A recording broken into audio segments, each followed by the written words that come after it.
Hi friends, welcome to my channel. ఈరోజు చిన్న serial గురించి తెలుసుకుందాం.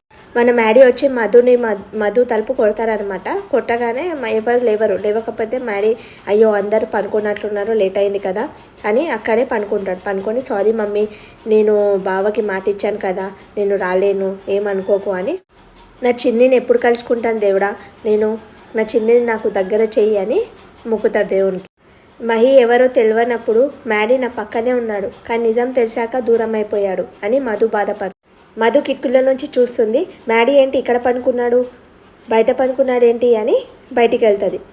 బెడ్షీట్ పిల్లో తీసుకొని వెళ్తుంది. వెళ్ళగానే ఈ టైంలో లేపడం కరెక్ట్ కాదు అని బెడ్షీట్ ఏమో అతనికి కప్పేసి పిల్లో అతని నెత్తి కింద పెట్టేస్తుంది. పెట్టగానే మ్యాడీ కాదు మహి, ఇన్ని రోజుల నుంచి నా కోసం వెతుకుతున్నావా నువ్వు అని ఈ చిన్ని కోసం, నా కోసం అమెరికా నుంచి వచ్చి నా కాలేజ్ నాతోటే గొడవలు పెట్టుకొని నీకే తెలియకుండా ఈ చిన్ని ప్రేమని గెలిచావు.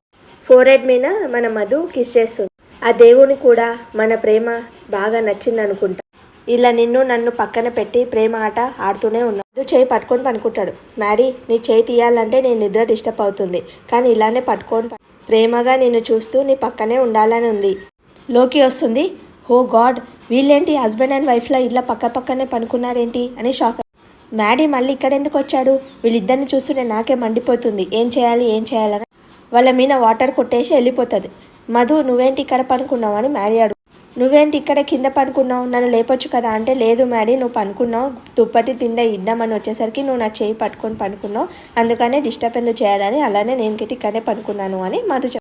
ఫ్రెండ్షిప్లని బుక్లోనే చదువుకున్నాం, కానీ ఎప్పుడే కానీ మీలాంటి మంచి స్నేహితులు ఎక్కడ చూడలేము అని అంటుంది. లోకి అంటది, మీరు పిచ్చోళ్ళని చేస్తున్నారా, వాళ్ళు ఫ్రెండ్స్ కాదు, వాళ్ళిద్దరు అమర ప్రేమికులు అయిపోయారు అని అంటాడు. బావా నువ్వు ఇంటికి వెళ్ళిపోయావు అన్నాడు, మళ్ళీ ఎందుకు వచ్చావు అని మన వరుణ్. వెళ్ళాను బావా, కానీ వాళ్ళని కన్విన్స్ చేయాలని చాలా ట్రై చేశాను, మమ్మల్ని క్షమించని, మనకి ఇంట్లో రానియని అని అంటే వాళ్ళు ఒప్పుకోలేరు, అందుకని బయటికి వచ్చేసాను. ఏంటి బావా నువ్వు వెళ్ళావని నేను చాలా హ్యాపీగా ఫీల్ అయ్యాను, మళ్ళీ ఎందుకు వచ్చాను, నువ్వు హ్యాపీగా ఉంటావని అనుకున్నాను బావా, నేనేమైనా స్పెషలా, నువ్వు లోకి ఇక్కడ బాధపడుతుంటే నేను అక్కడ సంతోషంగా ఉంటానా అని కష్టమైన సుఖమైన కలిసే ఉందాం రా అని అంటాడు. అనేసి సారీ అండి మేము నన్ను ఇబ్బంది పెట్టాను, మీకు ముందే చెప్పాల్సింది, ఏం లేదు బాబు నువ్వు ఫ్రెష్ అప్ అయి రండి. మధు చేయి పట్టుకొని బాధపడుతుంటుంది. మన మ్యాడీ చేయి పట్టుకొని ఏమైంది మధు నొప్పిగా ఉందా అని అడిగితే, నువ్వు పడుకుంటే స్వర్గంగా ఉంటుంది అని అనుకుంటుంది మనసు. ఏం లేదు మ్యాడీ, నొప్పిగా ఏం లేదు, నువ్వు ఉన్నా కానీ చెప్పావు కదా అని అంటాడు. తర్వాత అలా బయటికి వెళ్ళి మాట్లాడదామా అని అంటే, సరే నేను ఫ్రెష్ అప్ అయ్యి వస్తాను అని అంటది మన నాగవల్లి మధు వాళ్ళ ఇంటికి వస్తుంది.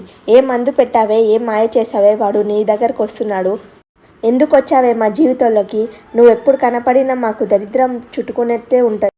ఆ రోజు ఫస్ట్ టైం గుడిలో కలిసాం, ఆ రోజు నాకు అవమానం జరిగింది, ఆ రోజు మా మమ్మీని నువ్వు అవమానించావు కాబట్టి నేను అలా చేశానంటీ. మీ అమ్మకు నాకు తేడా లేదా, తర్వాత వ్రతానికి వచ్చావు, వ్రతాల్లో కూడా ఏదో ఒకటి జరిగింది, ఆ రోజు నేనేం తప్పు చేయలేదండి అని అంటే, ఆ రోజు నువ్వు వచ్చావు కదా అందుకనే అలా అయింది అని, నువ్వు వచ్చావని అంత పెద్ద గొడవ జరిగింది, తర్వాత మా వరుణ్ణి తీసుకెళ్ళి ఊరు పేరు తెలియని దానికి ఇచ్చి పెళ్లి చేసావు, డాడీని ఆయుధంగా వాడుకున్నావు, మా పరువు తీసావు, వాళ్ళు ప్రేమించుకున్నారు కదా ఆంటీ అందుకనే నేను పెళ్లి చేశాను అని అంటే, నీకేం హక్కు ఉందని వాళ్ళకి పెళ్లి చేసావు, నీ వల్ల మా బిడ్డ నాకు దూరం అయ్యాడు, మీ ఇంటికి వచ్చి ఉన్నాడు, మీ ఇంట్లో ఉన్నాడు, ఎంతో శ్రీమంతుడైన నా కొడుకు నూడిల్స్ దగ్గర పోయి నూడిల్స్ చేసుకుంటూ బతుకుతున్నాడు.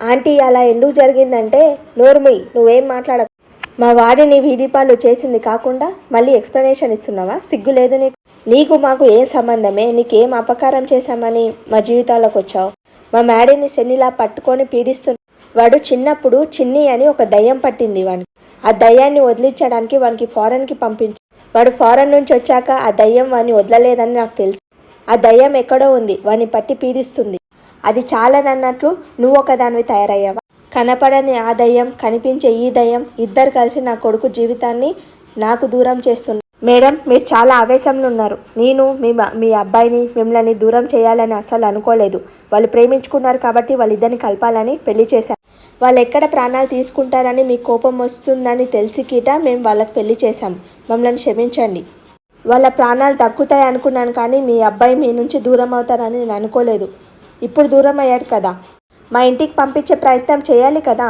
చాలాసార్లు చేశానంటీ, కానీ మ్యాడీ నా మాట వినట్లేదు, నిన్న గుడి నుంచి మీరు తీసుకెళ్తుంటే నేను చాలా హ్యాపీగా ఫీల్ అయ్యాను, తెల్లారేసరికి మీ ఇంటికి వచ్చేసరికి ఇంకా సంతోషించావుకేమో కదా, చూడు నువ్వు నువ్వు మ్యాడీకి దూరం ఉంటే తప్ప వాని జీవితం బాగుపడలేదు. నువ్వు మ్యాడీకి దూరంగా ఉండాలి అని చెప్తారు తను. నువ్వు మ్యాడీని మంచి కోరుకునే దానివైతే నా బిడ్డని నాకు వదిలేసేయి. నేను మమ్మీ ఎప్పుడు వచ్చావని అంటారు. నువ్వు ఎప్పుడు వచ్చావు అని అంటుంది. అనగానే ఇంటికి ఎప్పుడు వస్తావు అని అడుగుతుంది నాగవల్లి. అడిగితే లేదు మమ్మీ, మీరు బావని లోయిని పిలుస్తేనే మేము ముగ్గురం కలిసి వస్తాం, అంతవరకు నేను రాను అంటే వాళ్ళని వదిలేసి నువ్వు రావాలి అంటే నేను రాను మమ్మీ, వాళ్ళని కష్టాలు వదిలేసి నేను సుఖంగా ఉండాలా, నేను రాను, మీరు ఎప్పుడైతే ఒప్పుకుంటారో నేను అప్పుడే వస్తాను అని అంటారు.